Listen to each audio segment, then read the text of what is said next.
Yos nakama, selamat datang di Laftel Anime. One Piece Chapter 1080 sudah rilis versi bajak lautnya. Inilah saatnya Mimin untuk mereview, sekaligus menganalisis One Piece Chapter 1080. One Piece Chapter 1080 mendapatkan judul The Legendary Hero, di mana judul kali ini merujuk pada sosok Garp yang dengan sangat epik dimunculkan pada chapter kali ini. One Piece Chapter 1080 diawali dengan memperlihatkan kondisi di Pulau Hachinosu, markas pusat milik Kurohige yang berada di perairan New World. Para bajak laut di sana terkejut saat mendengar informasi jika Koby telah melarikan diri dari penjara di Pulau Hachinosu. Sorak-sorai meriah pun langsung terdengar di pusat kota yang berisi banyak sekali bajak laut Kroco. Meskipun Koby berhasil kabur, namun pangkatnya bukan level Rear Admiral, sehingga mereka makin bersemangat untuk mengincar kepala Koby. Salah satu dari mereka menanyakan berapa hadiah yang bisa didapatkan jika mereka berhasil membunuh Koby. Mereka sadar jika di Pulau Hachinosu tak ada yang bisa diperebutkan oleh para bajak laut, dan mereka mengincar Koby karena Cross Guild pasti akan membayarnya. Salah satu bajak laut terkejut ketika melihat nilai buronan yang diberikan oleh Cross Guild pada Koby. Nilainya sangat besar, seperti mereka mendapatkan sebuah hadiah lotre. Ternyata Koby memiliki poster dengan hadiah 5 bintang. Jika ditukarkan pada Cross Guild, dengan 5 bintang mereka bisa mendapatkan 5 peti harta karun senilai 500 juta berry.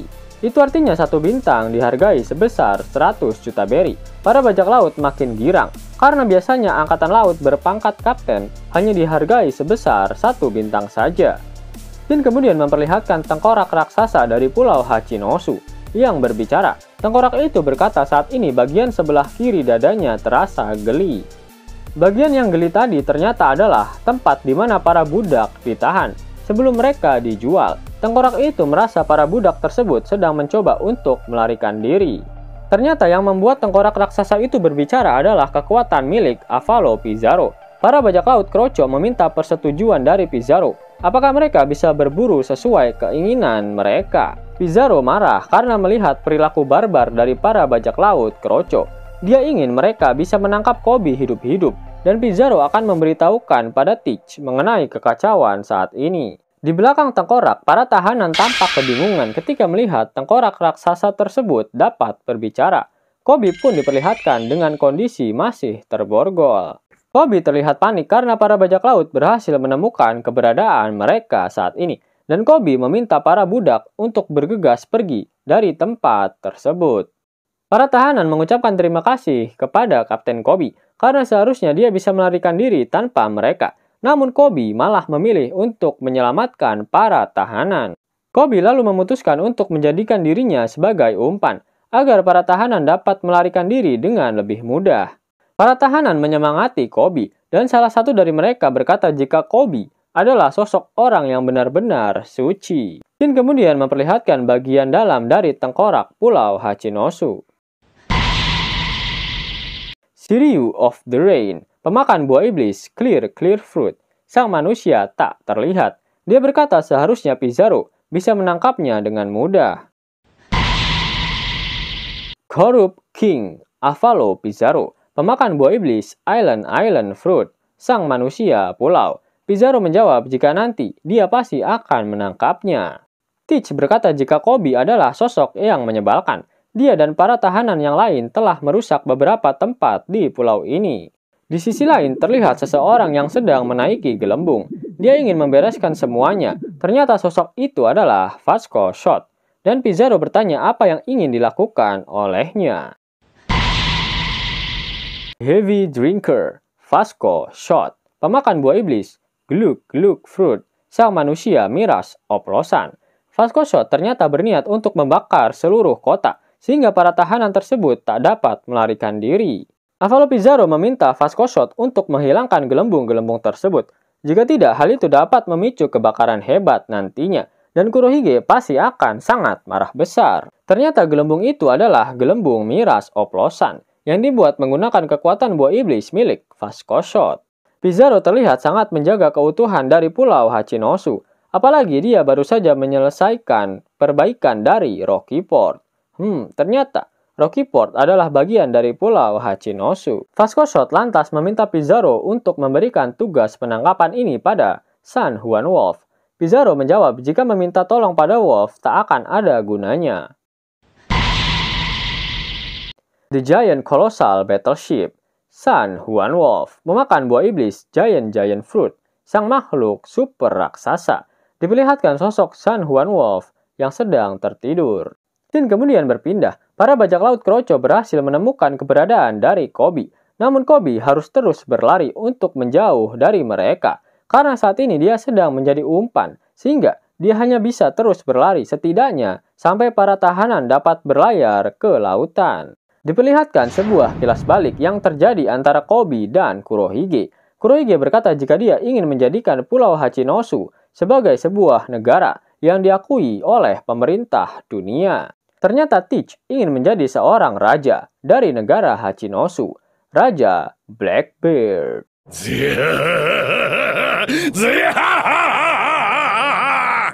Koby menganggap tujuan Teach sangatlah konyol. Pemerintah dunia pasti tak akan menyetujui sebuah negara yang penuh dengan orang-orang kriminal.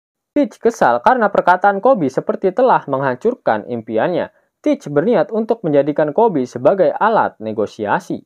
Koby kembali berkata jika pemerintah dunia dan angkatan laut tak akan membiarkan perbuatan teroris yang sedang direncanakan oleh Kurohige. Selain itu, Koby juga tak bisa digunakan sebagai alat negosiasi karena dirinya adalah bagian dari anggota SWORD Angkatan Laut. Kuzan terkejut saat mendengar pengakuan dari Koby. Teach pun langsung bertanya pada Kuzan mengenai apa SWORD itu sebenarnya. Anggota SWORD tidak mengikuti kode etik dari Angkatan Laut. Organisasi tersebut berisikan orang-orang yang telah mengajukan surat pengunduran diri dari Angkatan Laut. Kuzan membenarkan pernyataan Koby dan meminta Teach agar menyudahi rencananya untuk bernegosiasi. Simpelnya, Koby saat ini adalah Angkatan Laut, tapi bukan juga Angkatan Laut dalam waktu yang bersamaan. Anggota SWORD tidak mengikuti kode etik dari Angkatan Laut. Organisasi tersebut berisikan orang-orang yang telah mengajukan surat pengunduran diri dari Angkatan Laut. Itulah mengapa para anggota SWORD bisa bertarung dengan para kaisar lautan tanpa adanya persetujuan dari atasan mereka. SWORD bisa dikatakan sebagai sekelompok anggota pasukan keamanan yang dapat bergerak secara bebas tanpa mengikuti rantai komando. Sebagai gantinya, Angkatan Laut tak bertanggung jawab atas apa yang dilakukan oleh para anggota SWORD, dan mereka bisa memecat secara tidak hormat para anggota SWORD kapan saja. Teach akhirnya mengerti semuanya. Dia menganggap anggota SWORD berisikan para bajingan yang tanpa pikir panjang dapat langsung menyerang siapa saja. Namun Teach tak akan merubah rencananya. Selama Koby memiliki gelar sebagai pahlawan, pasti Angkatan Laut tak akan menelantarkannya. Sampai waktu itu datang, Teach meminta Koby untuk terus dipenjara karena pasti akan terjadi hal yang menyenangkan, sehingga jangan biarkan Koby untuk melarikan diri. Flashback pun berakhir. Koby masih berlari menjauh dari para bajak laut Kroco, dan kali ini dia mengingat kata-kata dari Perona. Ternyata Perona yang telah membebaskan Koby dari penjara. Perona mau membebaskan Koby asalkan dia berjanji akan mengeluarkan Gekko Moria yang saat ini dipenjara di bagian sel lebih dalam. Meskipun saat ini Perona telah bergabung dengan anggota bajak laut lain, namun dia juga tak ingin membiarkan musuh bertambah kuat. Terjadi banyak tembakan meriam di pelabuhan Pulau Hachinosu. Para bajak laut Kroco terkejut saat mengetahui kedatangan dari Angkatan Laut. Salah satu dari mereka meminta untuk berhati-hati karena Angkatan Laut yang datang menyerang cukup kuat. Koby terenyuh ketika mengetahui ternyata ada juga yang datang untuk menyelamatkannya. Di sisi pulau, anggota SWORD yang pernah diperlihatkan pada One Piece Chapter 1061, mereka secara barbar bergerak menuju ke dalam pusat kota Hachinosu dan menyerang para bajak laut Kroco. Para Kroco terkejut saat mengetahui para angkatan laut itu tak mempan saat ditembak. Salah satu Kroco berhasil menebas pria SWORD dengan kepala botak. Namun para Kroco Teach kaget setelah melihat tubuh pria angkatan laut itu berubah menjadi tanah liat. Bahkan mereka mengira pria itu memiliki kekuatan buah iblis Logia. Tiba-tiba bangunan di sebelah para Kroco Teach bergerak. Salah satu dari mereka pun terkejut saat melihat kejadian aneh itu, dan Kroco di sebelahnya berkata jika temannya bicara ngawur karena dia sudah minum terlalu banyak. Diperlihatkan sosok wanita yang sedang memecut bangunan dan berbicara dengan bangunan tersebut untuk memintanya bergerak. Para Kroco Teach kebingungan dengan apa yang sedang dilakukan oleh wanita tersebut karena dia menggunakan cambuknya untuk memanipulasi bangunan. Angkatan Laut, Rear Admiral Kujaku, anggota SWORD, cucu dari sang penasehat handal, Vice Admiral Suru, pemakan buah iblis Whip Whip Nomi, sang manusia penjinak. Para Kroco Teach terkejut saat mengetahui jika wanita itu adalah bagian dari Angkatan Laut. Namun Kujaku malah menggoda mereka agar mendekat ke arahnya karena dia akan menjinakkan mereka dengan cambuknya. Di sisi lain, Kobe akhirnya berhasil dikepung oleh para Kroco Teach. Mereka sudah bersiap menembak Kobe. Kobe yang sadar sudah terpojok hanya bisa pasrah dan berserah diri ke hadirat Oda Sensei. Para Kroco menembakkan senapan mereka ke arah Kobe. Namun alangkah kagetnya mereka karena tiba-tiba seluruh peluru yang mereka tembakkan berubah menjadi bunga. Salah satu dari mereka sadar jika ini adalah GP Flower, yang merupakan penemuan milik Dr. Vegapunk. Kobe langsung melihat ke atas bangunan, dan dia melihat sosok Hibari, dan menanyakan apa yang sedang dia lakukan di tempat ini. Angkatan Laut, Commander Hibari, anggota SWORD, meminta Kobe untuk segera naik ke atas bangunan. Dia juga bertanya jika perut Kobe keroncongan, dia akan senang hati membuatkannya makan siang. Hibari lalu melapor jika dia sudah menembakkan peluru bunganya pada seluruh bajak laut, sehingga mereka sudah tak bisa lagi menggunakan senapannya. Dia juga melaporkan jika Kobe sudah aman bersamanya.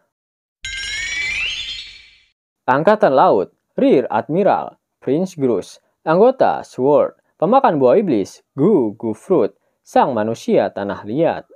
Ternyata Prince Grus telah membuat pasukan golem tanah liat yang memiliki penampilan seperti para anggota SWORD yang lain. Dia lalu bertanya pada Kujaku apakah persiapannya telah selesai. Kujaku lalu memerintahkan seluruh bangunan untuk bergerak ke tengah kota. Ternyata seluruh bajak laut sudah berhasil dijebak di tengah-tengah kota. Mereka juga bingung mengapa bangunannya bisa bergerak sendiri. Prince Grus lalu menginformasikan pada seseorang melalui Denen Mushi jika persiapannya telah selesai. Ternyata di pesisir Pulau Hachinosu, kapal milik Vice Admiral Garp sudah menunggu. Dia saat ini terlihat sedang bersama dengan Tashigi dan Helmeppo. Kapal milik Garp meluncur seperti kapal Thousand Sunny ketika menggunakan Cope the Burst. Para bajak laut terkejut saat melihat ada sebuah kapal angkatan laut yang terbang di atas udara. Mereka semua tak bisa melarikan diri dari pusat kota karena sudah penuh sesak dengan orang-orang serta gedung-gedung yang mengepung mereka. Para bajak laut itu mencoba untuk memperhatikan siapa yang berada di atas kapal tersebut, dan betapa kagetnya mereka saat mengetahui jika sosok yang katanya sudah pensiun berada di atas kapal tersebut. Dia adalah sang pahlawan legendaris, Vice Admiral Garp. Para Komandan Teach ternyata sedang memperhatikan dari dalam tengkorak raksasa. Semua Kroco berteriak untuk segera pergi meninggalkan Pulau Hachinosu. Namun mereka hanya bisa pasrah karena sudah tak ada jalan untuk kabur lagi dari pusat kota. Garp pun melompat dari atas kapal sembari berkata, "Hei kalian para bajak laut burik, apakah kalian sadar siapa yang telah kalian culik? Kobe adalah masa depan dari Angkatan Laut. Tak hanya itu, dia adalah murid kesayanganku." Garp sudah bersiap dengan tinjunya. Tak hanya itu, kepalan tangannya mengeluarkan petir hitam yang menandakan dia telah melapisinya dengan Advance Haki Raja.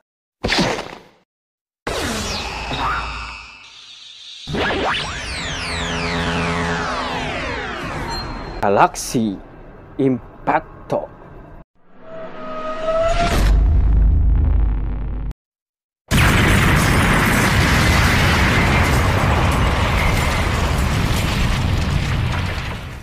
Benar-benar sangat membagongkan. Satu pusat kota hancur dalam sekali pukulan.